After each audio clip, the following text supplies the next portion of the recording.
Welcome back to our channel.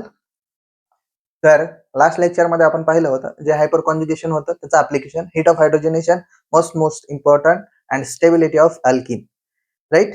So today we are going to start our new topic. त्याला आपण काय म्हणतो, resonance, किंवा आपण काय म्हणतो त्याला मेझोमेरिक इफेक्ट पण म्हणतो. ठीक आहे. तर बेसिकली जर मेझोमेरिक इफेक्ट किंवा मग रेझोनन्स जर पाहायचं असेल तर एक्झॅक्टली आपल्याला समजून घ्यावं लागतं की रेझोनन्स एक्झॅक्टली काय असतं. म्हणजेच फॉर एक्झाम्पल त्याच्यासाठी एक वर्ड यूज केला जातो, त्याला आपण म्हणतो कॉन्जुगेशन. काय म्हणतो? कॉन्जुगेशन. आता कॉन्जुगेशन जे असतं ते बघा, फॉर एक्झाम्पल माझ्याकडं एखादा अनसॅच्युरेटेड मॉलिक्यूल आहे. कुठला आहे? Unsaturated. What is unsaturated? It contains double bond और ट्रिपल बॉन्ड, राईट. पण जर फॉर एक्झाम्पल माझ्याकडे असा एखादा मॉलिक्युल्स प्रेझेंट असेल, CH2 डबल बॉन्ड CH, त्याच्या अल्टरनेट सिंगल आणि डबल बॉन्ड प्रेझेंट असतील एखाद्या मॉलिक्युल मध्ये, तर त्याच्यामध्ये आपण असं म्हणतो की कॉन्जुगेशन होते. ठीक आहे. तर कॉन्जुगेशन होते म्हणजे काय होते की आता हे जो डबल बॉन्ड आहेत दोन, तर ह्यांच्यामध्ये काय होते, पाय इलेक्ट्रॉनची काय होत असतं, डिलोकलायझेशन होत असतं. काय होत असतं? पाय इलेक्ट्रॉन्सचं किंवा पाय बॉन्डचं डिलोकलायझेशन होत असतं. पण याच्यामध्ये ऍटम्स का काहीही घेणं देणं नसतं, फक्त आणि फक्त पाय इलेक्ट्रॉनचं डिलोकलायझेशन होत असतं. ठीक आहे. आता कसं होत असतं बघा. पण आणखी एक याच्यामध्ये डिलोकलायझेशन ऑफ पाय इलेक्ट्रॉन्स. ओके. आणि दुसरं, आता जे डिलोकलायझेशन होतं ते कुणामध्ये होतं, अनहायब्रिडाइज्ड पी ऑर्बिटल. आता जो डबल बॉन्ड तयार होतो तो कशा पद्धतीने होतो बघा. मी म्हणत आहे की आता याच्यामध्ये जे डबल बॉन्ड प्रेझेंट आहे तो कशा पद्धतीचा आहे. हा कार्बन आहे, हा पण कार्बन आहे. त्याच्यातला एक हा सिग्मा बॉन्ड, आणि जो पाय बॉन्ड तयार झालेला असतो तो या ज्या पी ऑर्बिटल्स असतात त्याच्यामध्ये लॅटरल ओव्हरलॅपिंग जर झाली तर तो आपला काय असतो, पाय बॉन्ड तयार होत असतो. तर सेम टू सेम इथं जर असं असेल तर ह्या दोन कार्बन मध्ये पण काय असेल, तो याच पद्धतीने प्रेझेंट असेल, राईट. फक्त फरक काय असेल की या ज्या ऑर्बिटल असतील या दोन ओव्हरलॅप झालेले असतील आणि यामध्ये या दोन ओव्हरलॅप झालेले असतील. म्हणजे जर मी ह्याला कार्बन 1 म्हटलं, हा 2, हा 3 आणि हा 4 जर असेल तर ह्याच्यात होते काय की पहिल्या दोन मध्ये डबल बॉन्ड होता, म्हणजे त्यांच्या पी ऑर्बिटल्स होत्या त्या अशा लॅटरली ओव्हरलॅप होत्या, आणि सेकंड 3 आणि 4 मध्ये पण सेम टू सेम तशाच पद्धतीने होत्या. पण आणखी महत्वाचं काय आहे की 2 आणि 3 हे ऍडजस्टंट आहेत. काय आहेत? ऍडजस्टंट, म्हणजे alternate double single bond present आहे. काय आहे? अल्टरनेट डबल आणि सिंगल बॉन्ड प्रेझेंट आहे. याचाच अर्थ इथं काय होतो बघा. आता सगळे इथं काय आहेत, पॅरलली प्रेझेंट आहेत. कशा आहेत? पॅरलली. आता आपल्याला माहिती आहे का हे दोघं असं शांतच बसतात म्हणून, नाही की नाही. तर एवढं जर निवांत बॉन्डिंग झाली असते तर ह्याच्यात आपल्याला एवढी मोठी कन्सेप्ट रेझोनन्स आलीच नसती, राईट. तर मग आली कशी बघा की आता हे जे पी ऑर्बिटल्स आहेत एकमेकाला पॅरलल पण आहेत. ठीक आहे. तर याच्यामध्ये काय होतं की हा जो डबल बॉन्ड आहे असा शिफ्ट होतो किंवा मग त्याचं काय होतं, डिलोकलायझेशन होतं. इनडायरेक्टली मी असं म्हणतो की ही जी ओव्हरलॅपिंग होते ही तुटते आणि इथं ओव्हरलॅपिंग होते, म्हणजे त्याच्या ऍडजस्टंटच्या जो पी ऑर्बिटल प्रेझेंट आहे जी दुसऱ्या कार्बन सोबत ऑलरेडी ओव्हरलॅपिंग मध्ये आहे त्याच्यासोबत काय करतं, ते ओव्हरलॅप करतं. आणि जसंही इथं ते ओव्हरलॅप करायला जातं हा बॉन्ड, म्हणजे याचे जे इलेक्ट्रॉन्स आहेत ते कुठे जातात, या ऑर्बिटल मध्ये जातात, शेवटच्या कार्बन. ठीक आहे. तर एक्झॅक्टली होतं कसं बघा, असं आहे. हा कार्बन फर्स्ट, सेकंड, थर्ड आणि हा फोर्थ. ठीक आहे. तर ह्याला आपण काय म्हणतो, कॉन्जुगेशन. आता बघा हा बॉन्ड तुटून इकडे गेलेला आहे, म्हणजे याच्यावर आलेला आहे पॉझिटिव्ह चार्ज, राईट. कारण इलेक्ट्रॉन डेन्सिटी घेऊन गेला. तर या दोघांमध्ये झालेलं आहे ओव्हरलॅप. काय झालेलं आहे? ओव्हरलॅप झालेले. आणि इथली जी इलेक्ट्रॉन डेन्सिटी होती ती या ऑर्बिटल मध्ये शिफ्ट झाली आहे, त्या कार्बनच्या ऑर्बिटल मध्ये शिफ्ट झालेली आहे. त्याच्यामुळे त्या ऑर्बिटल मध्ये किंवा त्या कार्बन वरती कुठला चार्ज झालेला आहे, निगेटिव्ह चार्ज आलेला आहे. कुठला आलेला आहे? Negative charge. जर ह्यालाच या फॉर्म मध्ये जर रिप्रेझेंट करायचं असेल तर कसं होईल बघा, CH positive, single bond CH, double bond CH, bond CH2 negative. काय आहे? CH2 negative. काय झालंय बघा, फक्त आणि फक्त इथला डबल बॉन्ड इकडे बाजूला शिफ्ट झालेला आहे आणि हा इथं आलाय म्हणून इथला डबल बॉन्ड तुटून या कार्बनवर त्यांची निगेटिव्ह एनर्जी किंवा मग इलेक्ट्रॉनची डेन्सिटी ट्रान्सफर झालेली आहे. तर ह्या ठिकाणी जे झालेलं आहे डिलोकलायझेशन ऑफ पाय इलेक्ट्रॉन्स, त्याला आपण काय म्हणतो कॉन्जुगेशन. आणि कॉन्जुगेशन आणि रेझोनन्स मध्ये वेगळा जास्त काही फरक नाहीये. तर आपल्याला फक्त बघायचं आहे की एक डीप मध्ये आणखी मग त्याचे भरपूर टाइप्स येतात. प्लस रेझोनन्स असतो, निगेटिव्ह रेझोनन्स असतो, जसं आपला इंडक्टिव्ह होता. ठीक आहे, त्याच पद्धतीने आता कॉन्जुगेशन समजलं असेल तुम्हाला, आपण पुढे वळूया. ठीक आहे,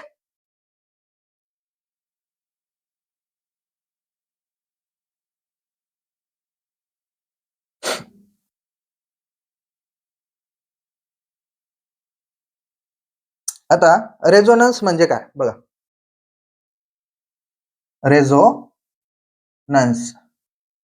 रेझोनन्स म्हणजे काय, फॉर एक्झाम्पल जनरली आपण काय करतो, आपल्याकडे एक बेन्झिन असतो. ठीक आहे, त्याला आपण अशा पद्धतीने लिहितो, राईट. कसं लिहितो, हा बेन्झिनचा मॉलिक्यूल आहे, त्याचा आपण स्ट्रक्चर अशा पद्धतीने लिहितो. काही जण काय करतात, त्याला याच पद्धतीने लिहितात, फक्त त्याचे जे बॉन्ड आहेत किंवा डबल बॉन्ड आहेत ते कसे लिहितात, थोड्याशा अल्टरनेट पोझिशन्सला लिहितात. ठीक आहे, तर आता मग याच्यामध्ये बरोबर कुठला, राईट, याच्यामधले स्ट्रक्चर कुठला आहे बाबा, की खरं कोणता आहे. ठीक आहे, तर खरं हे दोन्ही पण नाही आहेत, खरा हा तिसराच आहे. ठीक आहे, खरा हा तिसराच आहे. त्याला आपण अशा पद्धतीने लिहितो, किंवा त्याला आपण काय करतो, एक सर्कल किंवा त्याच्यामध्ये असे गोल गोल गोल डॉट्स देतो. ठीक आहे, तर हे झालं एक्झॅक्टली व्हॉट इज द, काय म्हणतो आपण त्याला, स्ट्रक्चर ऑफ बेन्झिन, ज्याचा रिअल एक्झिस्टन्स आहे. हे आपण कसं आहे थेरॉटिकल किंवा त्याला आपण हायपोथेटिकल म्हणू, पण हे जो आहे तो कसा आहे, रिअल स्ट्रक्चर आहे. ठीक आहे, तर बघा, तर जो आपला सिंगल बॉन्ड आणि डबल बॉन्ड आहे आपल्या याच्यामधला बेन्झिन मधला, त्याची बॉन्ड लेंथ बघू आपण. आता हा आहे सिंगल बॉन्ड कसा असतो, लॉंगर असतो, 154 च्या आसपास याची बॉन्ड लेंथ असते, पिकोमीटर, राईट. आणि जो डबल बॉन्ड आहे, तर डबल बॉन्डची असते 134, राईट, 134 पिकोमीटर, राईट. तर हे झालं बेन्झिनचं डबल बॉन्ड आणि सिंगल बॉन्ड मध्ये आपण सांगू शकतो. ठीक आहे, पण जे रेझोनन्स हायब्रिड असतो किंवा मग रिअल स्ट्रक्चर जे असतं बेन्झिनचं, त्याच्यामध्ये प्रत्येक डबल बॉन्डची जी बॉन्ड लेंथ आहे 139 असते. किती असते, 139 पिकोमीटर. किती असते, 139 pm. Pm stands for picometre, it's a unit, picometre. तर मग आपण रेझोनन्सला काय म्हणू शकतो, की एखादा मॉलिक्यूल एक पेक्षा जास्त जर स्ट्रक्चर शो करत असेल, फक्त आणि फक्त काय, त्याच्या डबल बॉन्डचं डिलोकलायझेशन होते किंवा त्याच्या पाय बॉन्डचं डिलोकलायझेशन होते, फक्त आणि फक्त एवढंच घडतं. त्याच्यामध्ये ॲटमचं काय होत नाही, डिलोकलायझेशन होत काय होत नाही, किंवा ॲटमचं काय होत नाही, अदला बदल होत नाही. त्याच प्रोसेसला आपण काय म्हणतो, एक रेझोनन्स म्हणत असतो. आणि त्याचे फिनॉमिना असतो, त्याला आपण काय म्हणतो, रेझोनन्सच म्हणत असतो. ठीक आहे, बघा, when a molecule shows more than one structures by delocalizing its pi electrons or non-bonding electrons,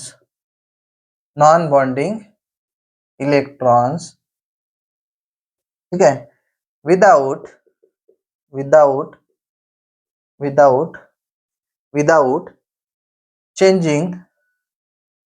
changing the positions of atoms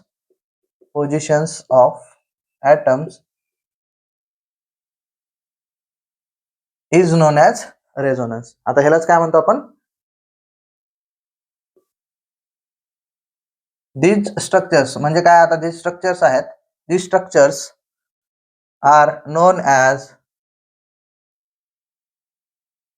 resonating structures. काय म्हणतो आपण त्याला, resonating structures. ठीक आहे, and the phenomenon is called resonance. त्याला काय म्हणतो आपण, रेझोनन्स म्हणत असतो. ठीक आहे, आता हे बघा, दोन स्ट्रक्चर आहेत आणि हे तिसरा आणि चौथा, हे झालं रेझोनन्सची डेफिनेशन. आता बघू आपण याच्यामध्ये, तो आता एक्झॅक्टली काय असतं, ठीक आहे. आता बघा हे दोन स्ट्रक्चर आहेत, ठीक आहे. द रेझोनेटिंग स्ट्रक्चर्स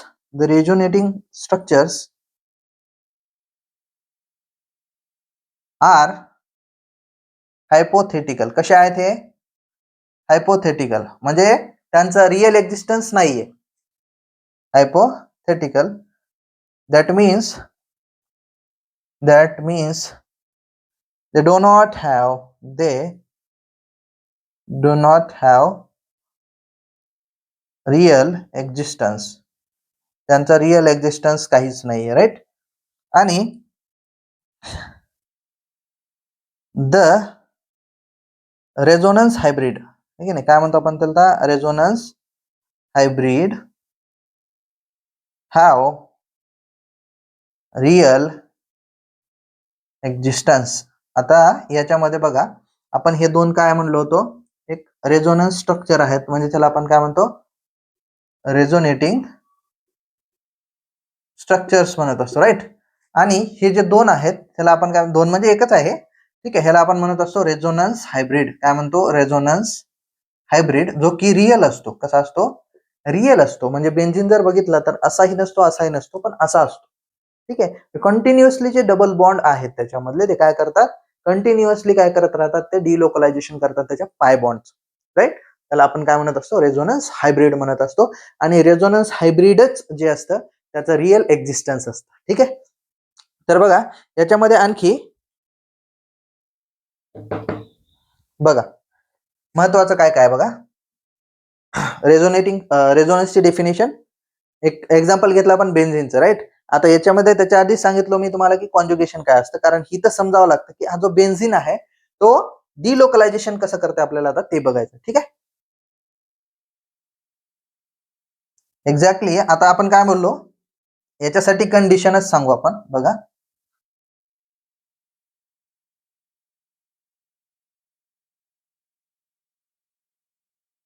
काय कंडिशन असेल रेझोनन्स साठी.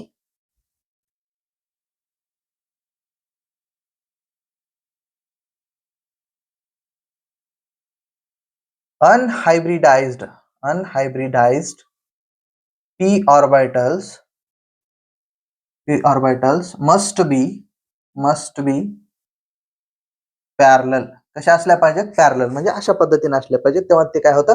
डिलोकलायझेशन पॉसिबल होतं आणि तिथे आपल्याला रेझोनन्स शो होतं, ठीक आहे. तर आता बेन्झीन मध्ये बघूया एक्झॅक्टली होतं काय. बघा कार्बन आहे, आपण कार्बन,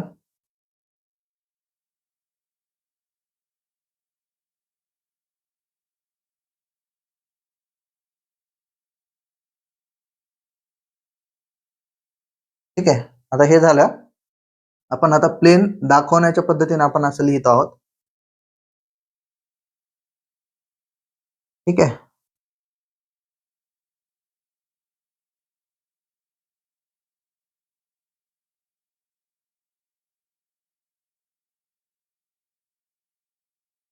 आता बघा, आता हे जे असं आहे, आता असा बेन्झीन आहे आणि सगळ्या जे पी ऑर्बिटल आहेत त्या अशा कशा आहेत? एकदम पॅरलली आहेत एकमेकांच्या, या पद्धतीने, ठीक आहे, असे सहा, ठीक आहे. याच्यामध्ये फॉर एक्झाम्पल या दोघांमध्ये बॉन्ड आहे, म्हणजे याच्यामध्ये पण काय असेल? असा बॉन्ड असेल, नंतर या दोघांमध्ये असेल, राईट, आणि शेवटी या दोघात असेल, ठीक आहे. आता एवढंच नाही, आता काय होतं, आता हा जो आपण या दोघांमध्ये बॉन्ड दाखवलेला आहे तो तिथे आपण कॉन्ज्युगेशन मध्ये काय सांगितलं होतं की ते अल्टरनेट काय होतं? शिफ्ट होत राहतं किंवा त्याचं डिलोकलायझेशन होत राहतं, ठीक आहे. मग दुसरी डायग्राम कशी आहे आपली? बघा हा कार्बन आहे,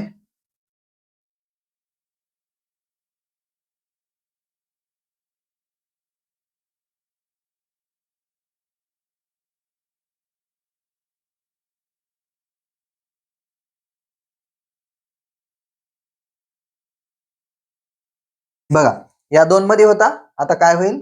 हा शिफ्ट होईल, समोरच्या दोन मध्ये जाईल, राईट. आता अल्टरनेटिव्हली जसा हा शिफ्ट होईल तर त्याचे अल्टरनेट बॉन्ड काय होतील? ते पण डिलोकलाइज होतील किंवा शिफ्ट होतील, ठीक आहे. आता काय झालं बघा, तर दोन्ही स्ट्रक्चर काय आहेत? एकच आहेत. आपण काय दाखवलो की हा बेन्झीन होता,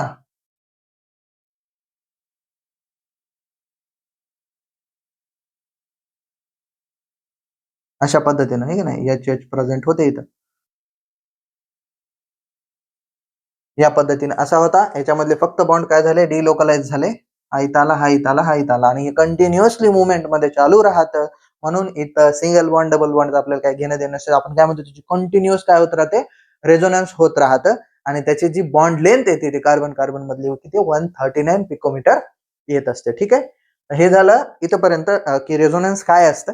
त्याच्या नेक्स्ट पार्ट आहे तो आपण काय करूया, नेक्स्ट लेक्चर मध्ये पाहूया. ठीक आहे, थँक्यू.